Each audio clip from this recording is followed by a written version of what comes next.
So hi everyone from around the country and welcome to today's seminar. Firstly, I'd like to take a moment to acknowledge the traditional owners and their custodianship of the lands on which we meet today.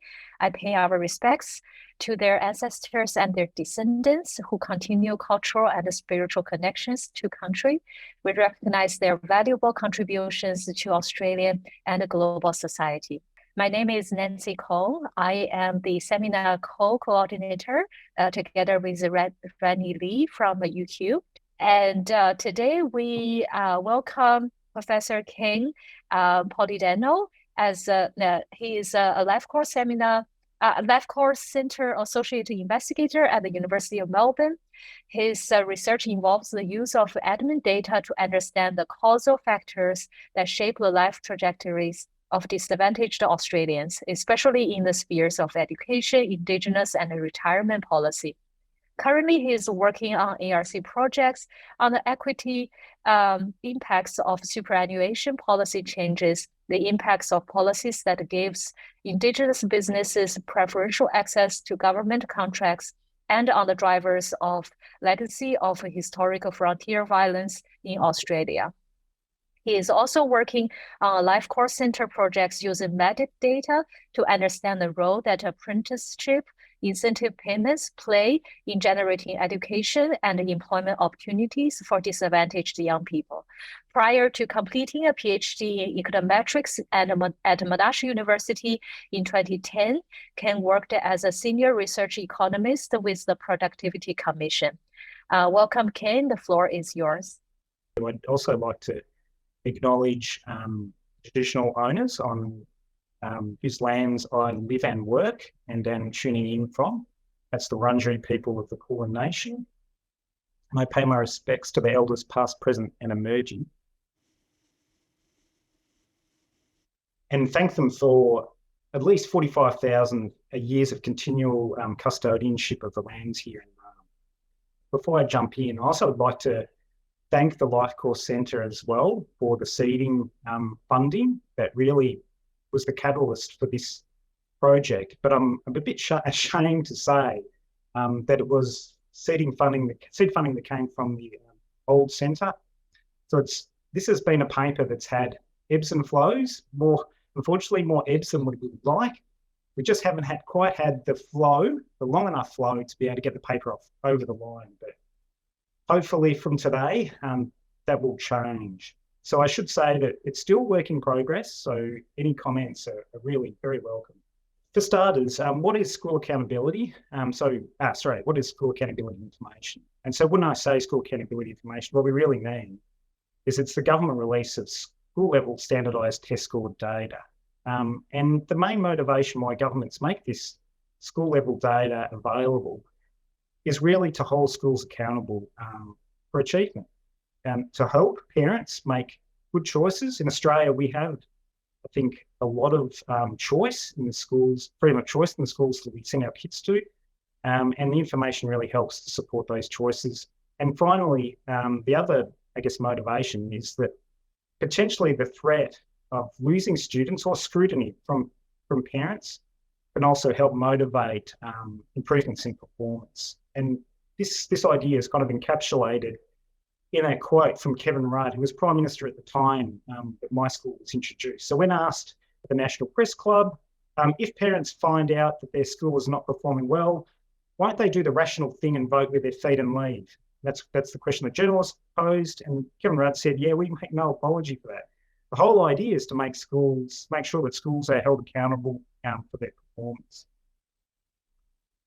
However, it's a contentious idea, and for many reasons, but maybe the obvious one is that test scores are not necessarily related to school performance. And the risk is that we're kind of just incentivizing schools to boost test scores without actually doing things that can improve student outcomes. And you can think of, for instance, teaching to the test is one example, but also sort of gaming behaviour. The principals are often accused of, which is, say, increasing the rate at which they exempt, say, kids with disability from testing.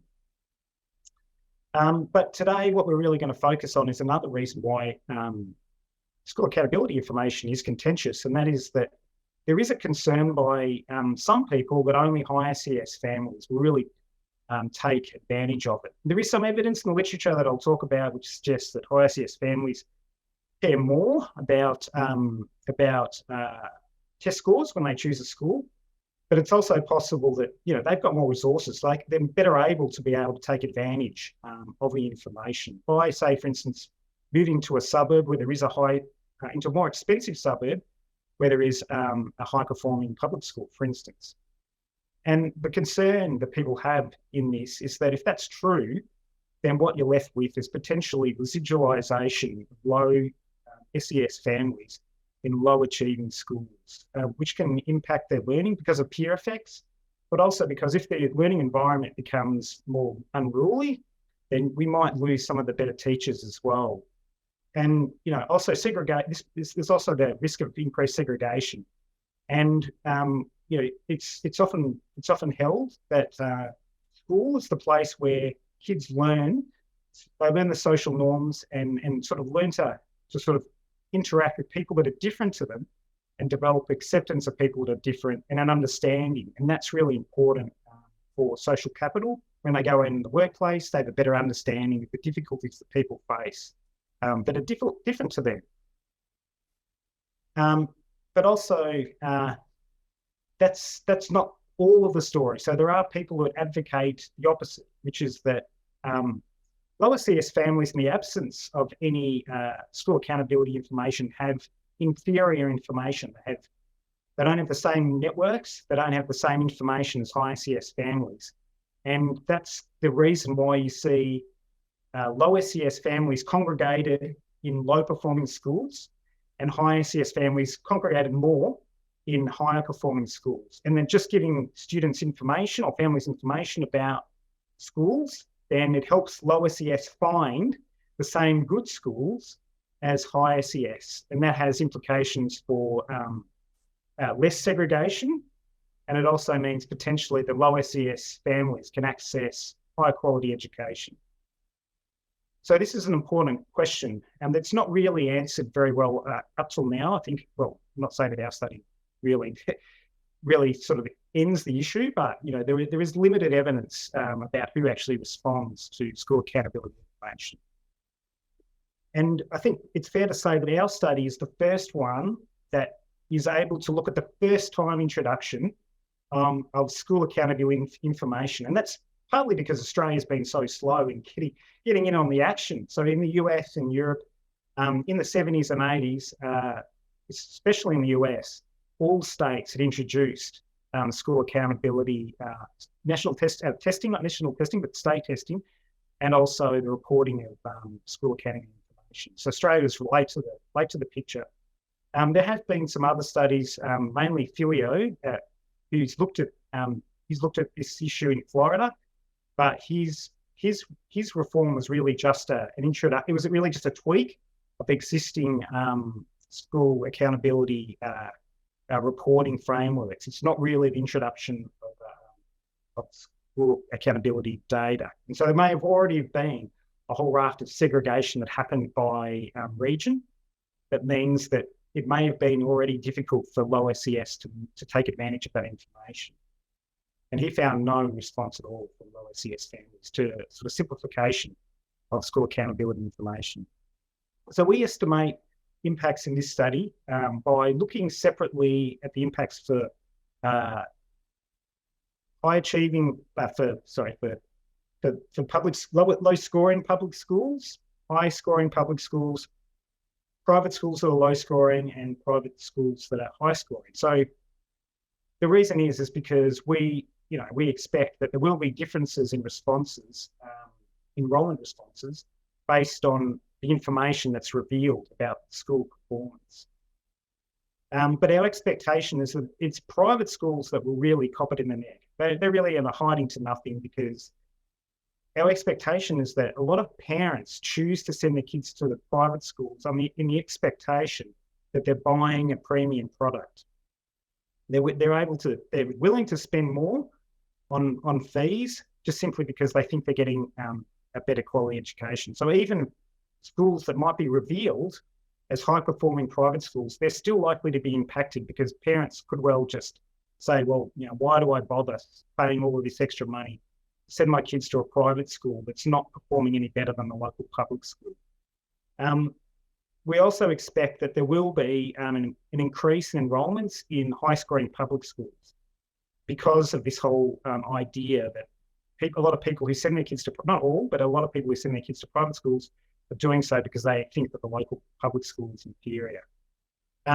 For low-scoring public schools, we're a little bit mixed. It could work both ways.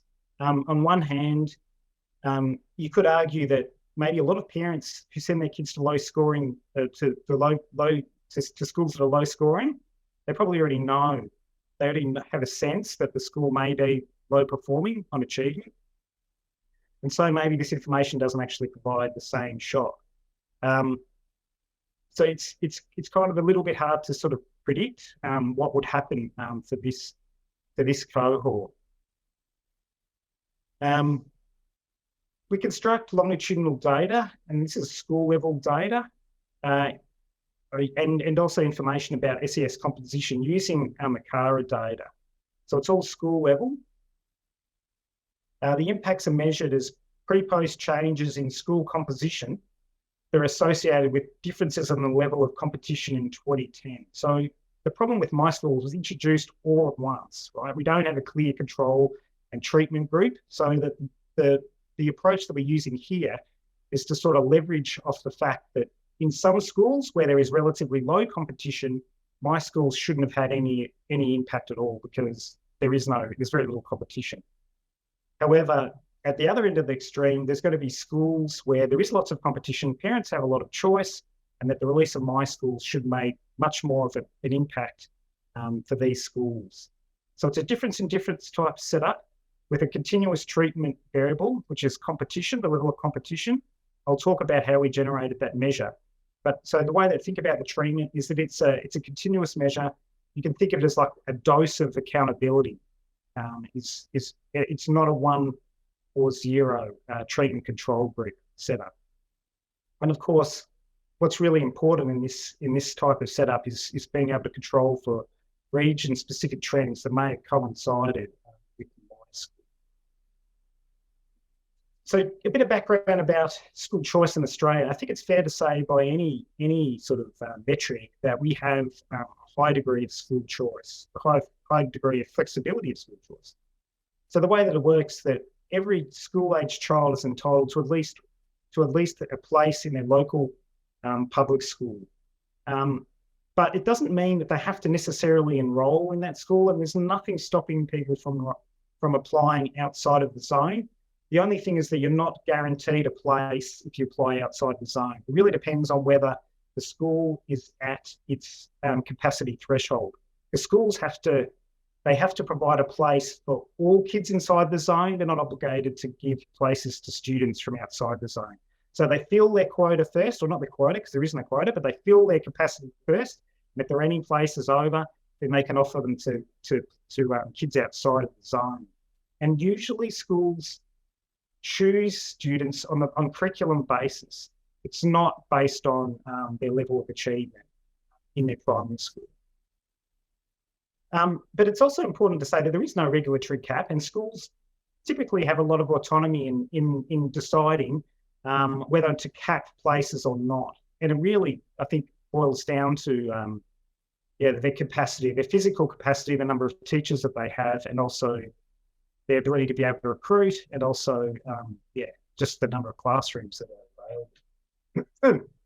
The other thing that sort of makes Australia not unique, but it certainly means that we do have a lot of school choice, and that is that we have a big independent and Catholic school sector. So in 2009, just prior to my schools, about 30% of students attended a private school, 19% Catholic and 11% independent. It's really important to stress that, especially Catholic schools, most of them are low fee. So according to Makara data, about 80% of families in 2009 in Catholic schools spent less than $3,000 in fees. And around 70% of Catholics, and it's also one of the reasons why that is, it's not clear, but potentially one of the reasons why that is that private schools in Australia are highly subsidised by the government. So Catholic schools, 74% of their funding, according to ACARA, comes from federal government subsidies. However, you don't have to be a Catholic, for instance, to be able to access Catholic education. Only around 60% of families self-identify as being Catholic. So this sort of private school sector is highly accessible. So school accountability information. So in Australia, we were really, like I said earlier, we were really slow in adopting school accountability information and testing students on a sort of systematic basis compared to elsewhere. Prior to NAPLAN, there really wasn't so much. So there was a standardised test called the Australian Council Education Research ASA standardised test, which was developed in the 1970s.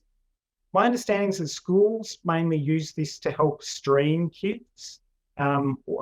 Some state governments did also use it from time to time to try and monitor school performance, but it was not, as far as I know, really very well, it wasn't systematically made publicly available to inform choice. The other sort of source of information that parents may have used prior to my school may have just been league tables that were published in newspapers that we based on student entry exam scores. So these used to be published. Once upon a time, you could buy that, I think it was the Age and maybe the Herald Sun as well in Melbourne, and they would publish a list of all the students' ATAR scores. But now that's all changed. So students have a choice about whether that information is published. And then in 2008, we had this information shock, which was the introduction of NAPLAN. NAPLAN, like many of you know, it's over 5 domains: reading, writing, spelling, grammar, and numeracy in years 3, 5, 7, and 9. And it first became publicly available on the My School website, January 1, 2010. So for those of you who haven't seen what the data on the My School website looks like, these are results for my kids' school, although they have finished school now. And you can see the information in 2 different ways. One, you can click on the icon and click all students. So it compares performance at my kids' school versus performance in the rest of Australia. And it's a traffic light, right? So although there's no amber anymore, so 0. So yeah, it's not quite traffic lights. There isn't the amber. It's just close to the average is unshaded. Green is above average, and red is below average. So against other schools in Australia, my kids' school does pretty well, but then you can click on another button, which is when you compare to like schools. So when I say like schools, it means schools that have similar SES. And my kids' school doesn't look so great if you compare them against like schools. And that's just simply because kids in our area, it's a very wide Anglo school. Kids are very happy, but not necessarily very engaged in test scores. So a bit of information about ACARA data. There's about 10,000 schools in our data between 2008 2015. We have information about geolocation, address, type of school, the enrolment by year level, ICSEA. So ICSEA is the measure of socioeconomic status in ACARA data, but unfortunately, it changed in between 2009 and 2010. ACARA changed the way that they measure ICSEA. So that's a real bummer for us. So we have to generate our own measure of socioeconomic status. We also excluded 2008 data because there just is a lot of data missing in that year. And also there's a bit of jumpiness in the data, which makes us think that, they didn't quite get things right in the first year. So we've excluded that, but we do robustness checks. And it all sort of checks out okay. So this is the measure of socioeconomic status that we use. So basically we asked ACARA to generate this for us. And what we do is we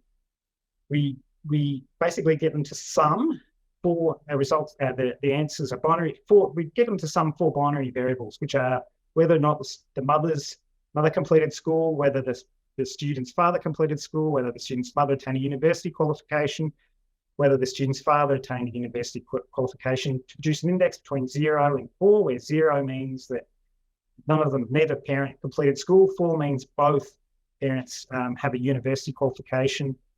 Then we assign lowest and SES just based on the median, actually. So it sort of turns out that the bottom quartile are those that have no parents who have completed school. And so it kind of neatly sort of falls out that we can sort of break this index into 4 quartiles. And so low SES are those students who are in the bottom quartile. So neither one of their parents have completed school, or one of them have completed school. High SES, we've got either both completing school up to both also attaining higher education qualification. As a robustness check, we also get them to generate this an alternative measure that also incorporates other measures of parental advantage, including employment and background. So background is whether or not they are English speakers. I think that's right.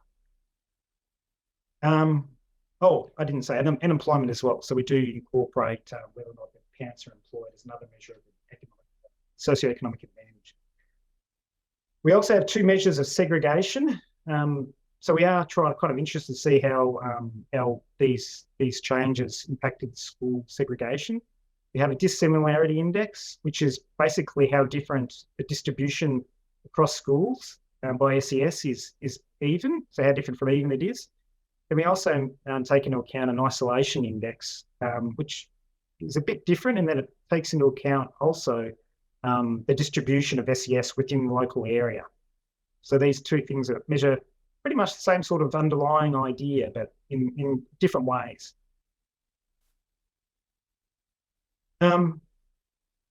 As I said before, because we think that the results are like the response at the school level is likely to depend on the information that's revealed about them, we do break schools into low scoring, high scoring. And the way that we do this is we basically just take the average of all NAPLAN scores in numeracy and reading within the school in 2008, 2009. We rank them, and we take the top above average as high scoring, below average as low scoring. It's as simple as that. Like I said before, the dose of treatment that we're really looking at here is competition at the school level. And the way that we derive competition is again, it's pretty simple. It's just a weighted sum of the number of neighbouring schools within a 30-minute drive time. So for each school, we draw a circle, which is not a circle, but it's because it depends on the grid, right? But we basically measure all of the schools that are in a 30-minute drive time, and we weight them according to how close they are. So schools that are closer to the focal school have a higher weighting. Schools that are further out have a lower weighting. And also we also weight the schools, so the competitor schools, neighbouring schools, by the proportion of classes that they have in common with the focal school. So if you're a secondary school and you've got a primary school in your area that doesn't have any overlapping years, the weight for that school is 0. For ease of interpretation, once we've generated this index of competition, then we convert it into a percentile rank at a national level, where 0.01 or 1% are schools with the lowest 1% of competition, and schools that are 1, they're schools with the highest 1% of competition. So just, I guess, giving you a sense of what the data looks like. So this is where high SES students are, and it's not surprising. So the darker shades of blue represent a higher proportion in the SA2 of high SES students. It's not surprising that they're kind of concentrated in suburban areas, and it kind of checks out. Although if anyone thinks that this looks a bit odd, let me know. But I think that at least what I know about Melbourne and Sydney, it kind of looks like, there are dark spots where you expect high SES students to be, and light spots where there shouldn't be so many. I guess interestingly, these are the measures of where the SA2s where high performing schools are. And to me, the interesting thing about this is that it doesn't necessarily correlate very strongly with where high SES families are, right? So look at Victoria, for instance. So Victoria, it's shade. There's a lot of dark shaded areas where outside of metropolitan areas where there are high performing schools or high scoring schools, but outside of metropolitan regions that are high SES. In terms of competition, the geographic distribution of competition very much matches urbanisation and density of population. So in inner suburban Melbourne, for instance, that's where you see the highest rates of competition. But there is variation within capital cities, which is important. So the empirical approach, I don't have to go into it. I don't think I need to go into a lot of detail here. So it is a kind of a very standard diff and diff setup, where we have years, we have historical years that sort of capture different divergence and trends prior to my school. The real variable that the real parameter we're trying to estimate here is the delta, which is the post my school indicator interacted with school competition. The most important thing to say about this setup is that we also do have controls for a whole raft of regional trends, including post-school and year interactions. But we also have a raft of other, and this is the sort of bog standard specification, but we also do have other specifications where we introduce sort of other time varying and regional controls. But in the interest of time, I'll just sort of skip through because there's not really that much to show. I want to give you a sense of the differences and the characteristics of schools across these four categories. Some of the most important things to say is that the high scoring private schools, they are the biggest schools. So they average around 518 enrolments.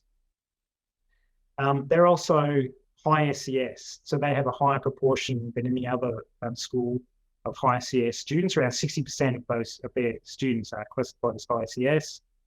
The dissimilarity index is interesting. So these segregation indexes don't seem to say that there is much difference across across schools in segregation. So they're not really that differently segregated. The way to sort of interpret the dissimilarity index is that that 23%, that means that you'd need about 23% of the student population to change schools to get an even distribution. And I think by international standards, my understanding is that this dissimilarity index is relatively low. So we don't have a high rate. The base rate of segregation in Australia, I think, is fairly low. It may have changed since then, but at least at the time that we did this, and at the time of my school, these indices were pretty low. You also see, obviously, differences in where schools are. So the high-performing private schools more likely to be metro, low-performing schools more likely to be outside of metropolitan areas. Not all there are variations in the types of schools. So clearly, low-performing schools are more likely to be secondary school compared to high-performing schools. High-performing private schools, I should say, are much more likely to be primary schools. So I'm not going to so in this presentation, I didn't want to chuck a whole lot of tables at you. So I'm just going to give you like the key messages and the key results.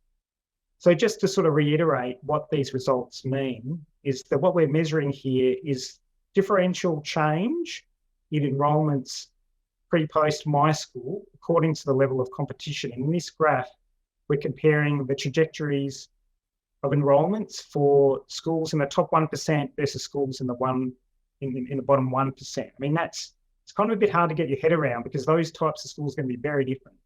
But because competition is a linear variable in our model, the way to think about, maybe an easier way to interpret these, to take the 117%, 117 difference there for low scoring private.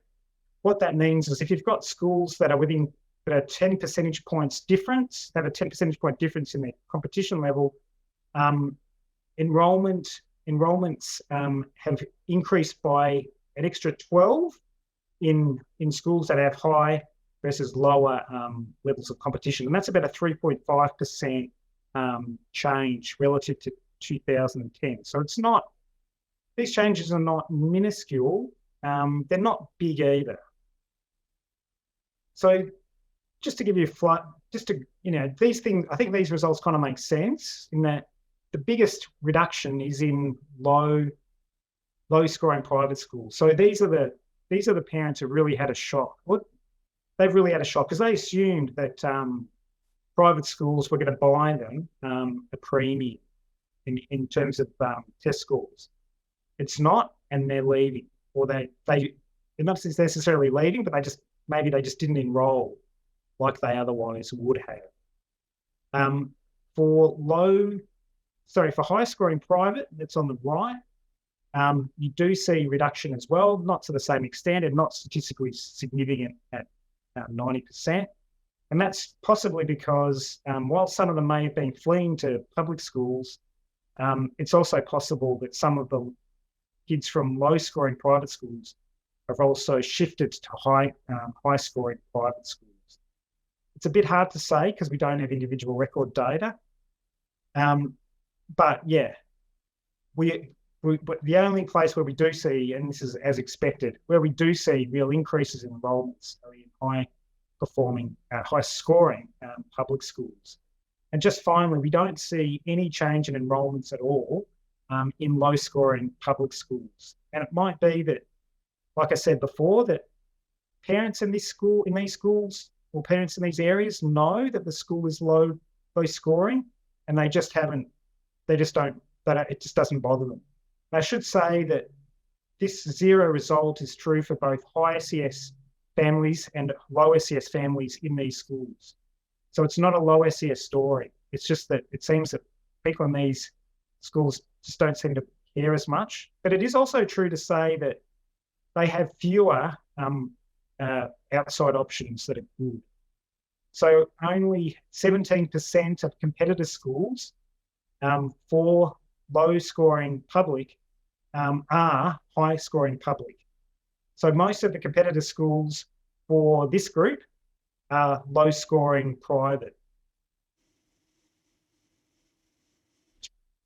So, okay, so the other question really is which families moved to high scoring public schools?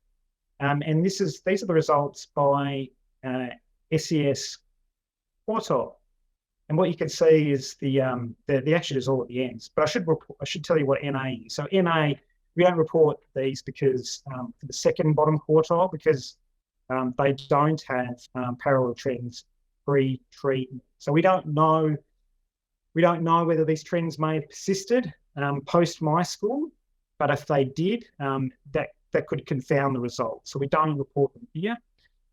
But importantly, yeah, where we see the action is at the top and at the bottom. The bottom quartile, I mean, this kind of refutes the argument that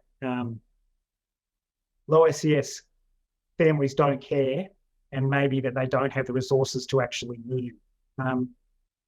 It seems that they do, but it could be that these may well be migrants in inner suburban areas. So these are families who've come to Australia for better opportunities for the kids, and they take advantage of the test score information. At the other end, I mean, it's probably unsurprising that the top quartile still respond in a positive way. So in terms of what happens to segregation, it's a little bit, it's imprecise. So we don't have any statistically significant results, but I guess the patterns are kind of consistent with what you might expect. So for private schools, those two graphs on the right, low SES students leaving those schools tends to increase segregation, whereas for high scoring public schools, the injection of high SES families in these schools tends to reduce segregation. But the net effect of those two things is zero. There are some robustness checks that we still want to run. And some of them we've already done, I should say. So one of the robustness checks that we've done, and it's really in response to concerns that there may be possible school-level shocks that coincided with my schools that may be correlated with competition. So we've also estimated these models for males and females, and we see the results look exactly the same. So this is giving us some confidence that maybe the underlying mechanism is information, and that's assuming that parents care just as much about their boys' education as they do about their girls' education. So that's at least evidence that's consistent with an information shock. The other, I guess, source of potential bias might be from region-specific changes that coincided with my schools that we haven't really controlled for properly here. And so so this is just one suggestion of a potential placebo that we could do, which is basically just to randomise competition, but also preserving the correlation in competition across neighbouring schools. So if we see some results in this case, then we might think that actually we haven't properly controlled for region-specific shocks here. So that's yet to do. So just some tentative conclusions at this stage. First, my school is associated with increased enrolments in high-scoring public schools. That's kind of as expected. So this kind of suggests that in the absence of school accountability information, people may have assumed that private schools were superior. So my schools has helped update people's expectations about what really is which are high-performing schools. We find no evidence that there is residualisation of low SES students in low-performing schools. Low SES low SES parents do seem to be responding at least as strongly as high SES. And I think one of the explanations is that maybe that the flexibility of enrolments and centralised funding that we have in Australia might be key. So the fact that we do have available high-scoring public schools may be the reason why we do see low SES respond. In a lot of other places where we've looked at, where researchers have looked at the impacts of school choice reforms, I don't think there's necessarily the same accessible options for good schools as what we have in Australia, at least back in 2009. And our results certainly suggest that it's not true that low SES families don't care about school achievement when choosing schools. Certainly not consistently true. Maybe some schools that's true, but it's not consistent. And I guess just to sort of point out that this finding is not new in the literature. I mean, there is a study by Hastings and Weinstein that a lot of people know, and they show that actually providing simplified information on school accountability information in the US actually does entice low SES families to take advantage of information. It's very tentative to say that students are maybe trapped in low-scoring public schools. It still could be that families in these areas already know that their school is low-scoring and that they just don't care so much. That's true. I think we can test this a bit more. To see whether if they've got exposure to, say, high scoring public schools close by, do you see responses then? And if you see no responses even then maybe it's not about choice in those areas. Maybe it is that families in these areas just don't care so much.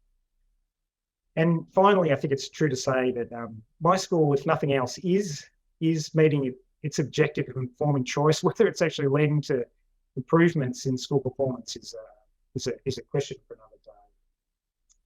Thanks for your attention. We could totally have this chat.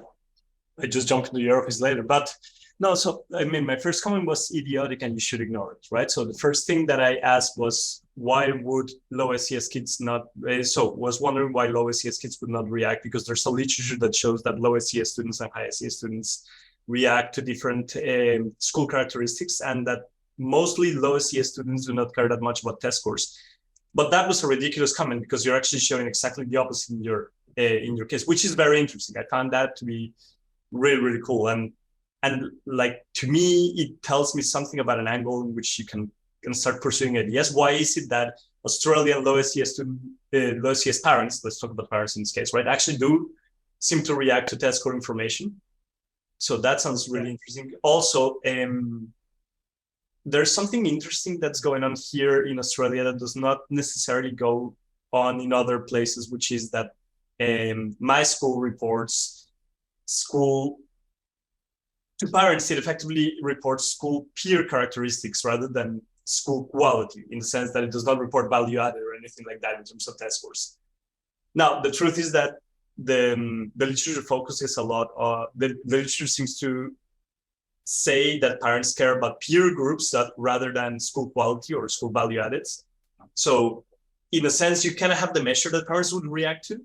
So maybe that partly explains part of the story. But so I don't know, I thought that was actually really interesting. And I linked 2 or 3 papers that look at this in different settings. So there's some studies, there's some evidence of this in Jamaica, there's some evidence of this in Romania, and there's actually some evidence of this using interview relative to test score release in the UK, right? I guess that was my question.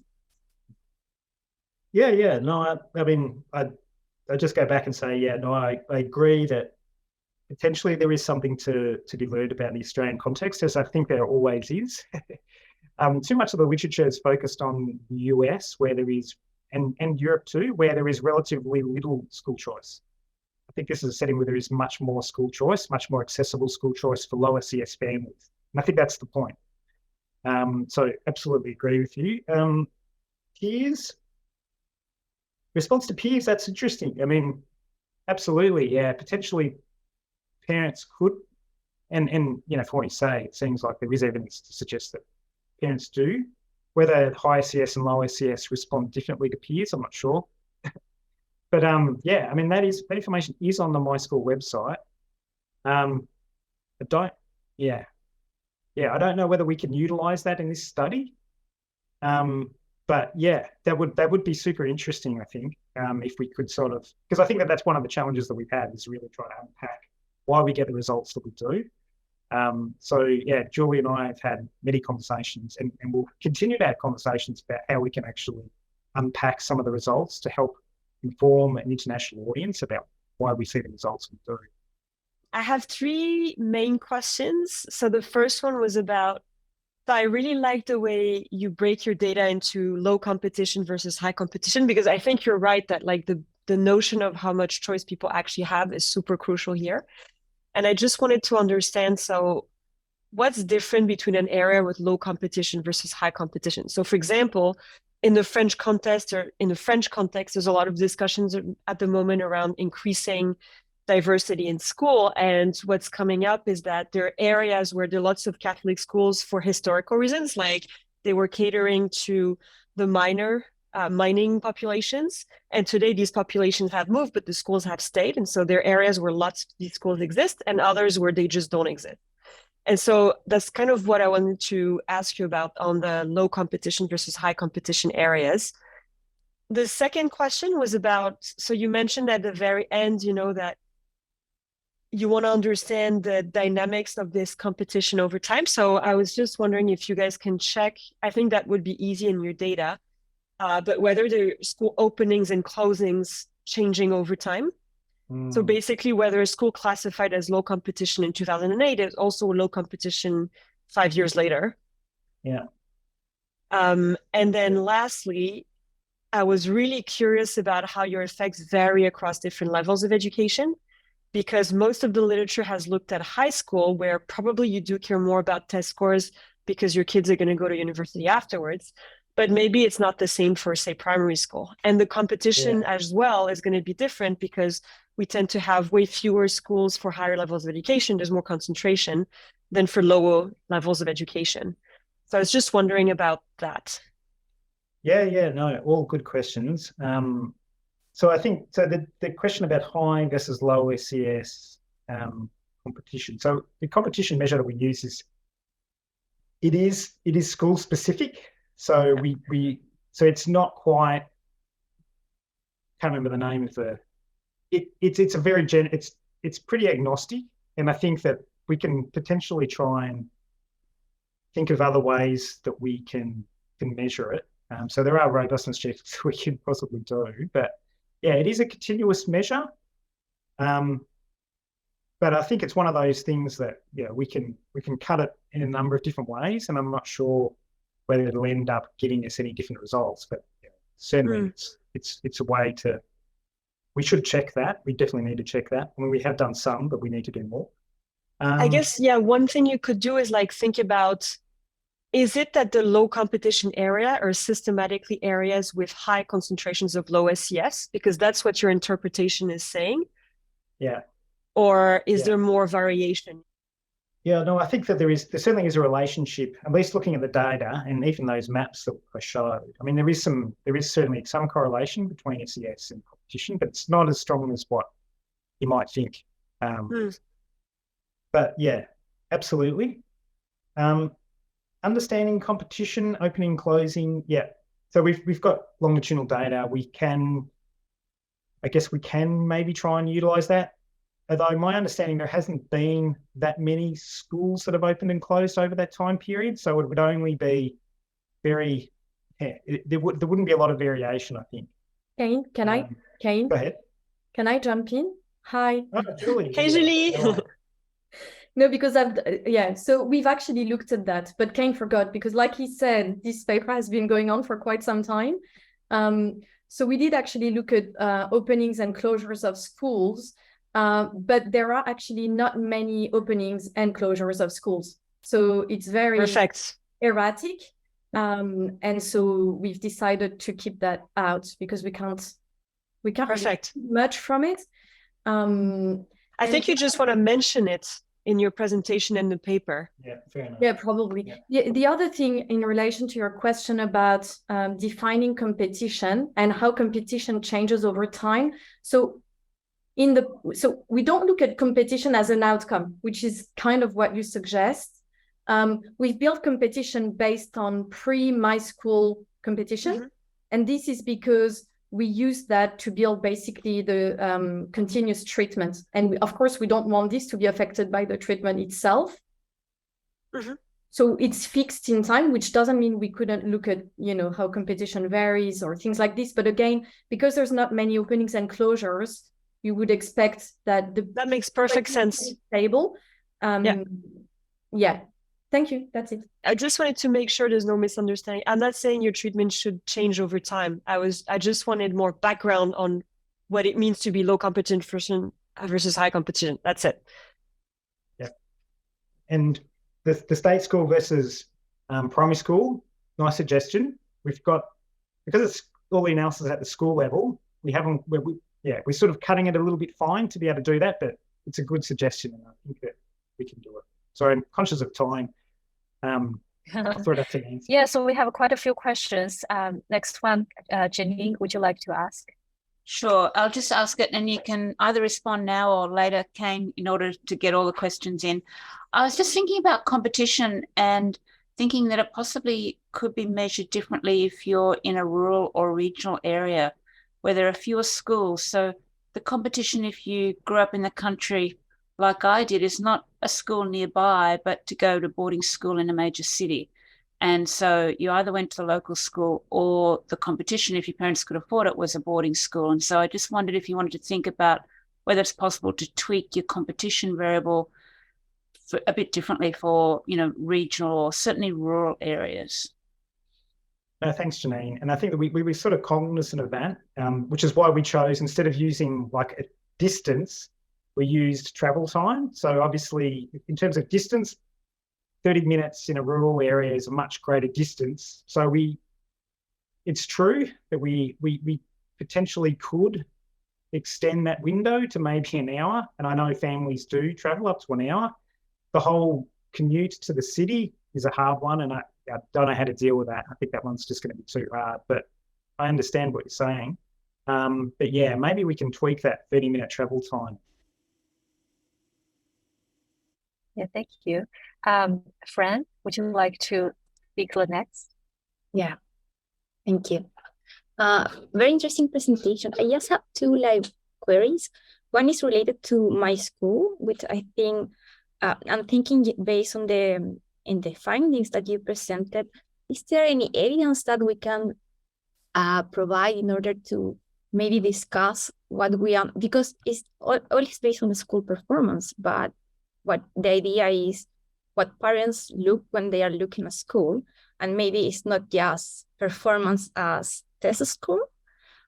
So maybe this type of resources can include other kind of measures. I know that your research only is based on school performance, but also you can see different patterns depending on the type of school.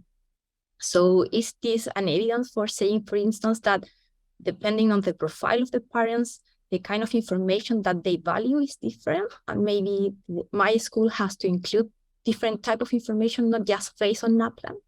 That is one question.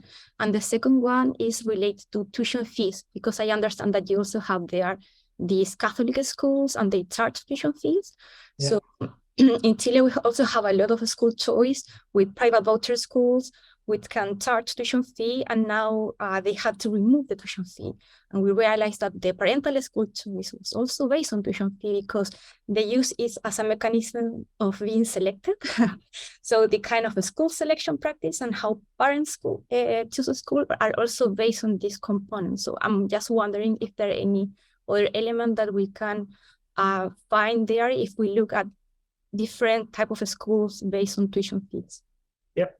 No, I think good question. So to be honest, what I would like to do is actually use tuition fees as an outcome. So I'm very interested in seeing how schools, private schools especially, may have responded by lowering their fees. Maybe if they're losing students, do they actually respond in that way? Absolutely, parents are interested in a whole raft of different things. I don't know whether we can sort of use our data to try and sort of nut that out. So I think that in an ideal world, if you want to really sort of get at what parents want, I guess there may be some sort of experimental. You maybe want to run an experiment. It could be a discrete choice type of experiment where you give families opportunities to choose from different options. But yeah, knowing what to put on my schools to help support parental choice. I mean, it's hard. And you can't really just use observational data. I think that you probably need some sort of discrete choice experiment. Sorry if I haven't sort of answered all of your questions, Fran, but yeah, happy to email, keep the conversation going in an email. Yeah, maybe we'll take, depends on the question, but like we have 2 minutes left. How would you like to ask?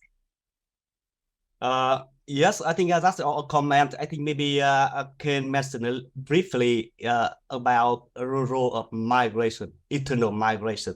So my comment here is that, and observation as well. Now I can see that now after the release of the My School website, so we have evidence that there are some families here, they move from one school catchment areas to the maybe another catchment area with better schools. So have you talked about anything about the role of internal migration on the results that you observed there? Yeah, so that's hard, huh? I mean, the problem that we have is we don't have student level data. Like, it's really hard to actually observe where people are moving to and from.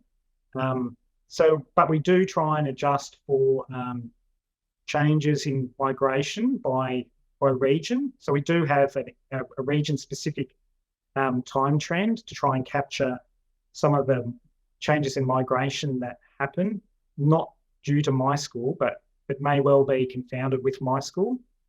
But yeah, actually being able to observe where families are moving is hard without individual record data. So if you want to, if you're looking for a research idea, yeah, go ahead. Exactly what I'm thinking about. So I think raw data now is not possible. So maybe micro data may be possible with micro data. So yeah, that's absolutely. Yeah, fair enough. Yeah, thank you. I would like to thank Cain and thank the audience for the very great presentation and a great participation. So the next seminar going to be the next month. And if you have any idea, like want to present, please contact me and Rennie. So thank you so much for participating, and I'll see you next time.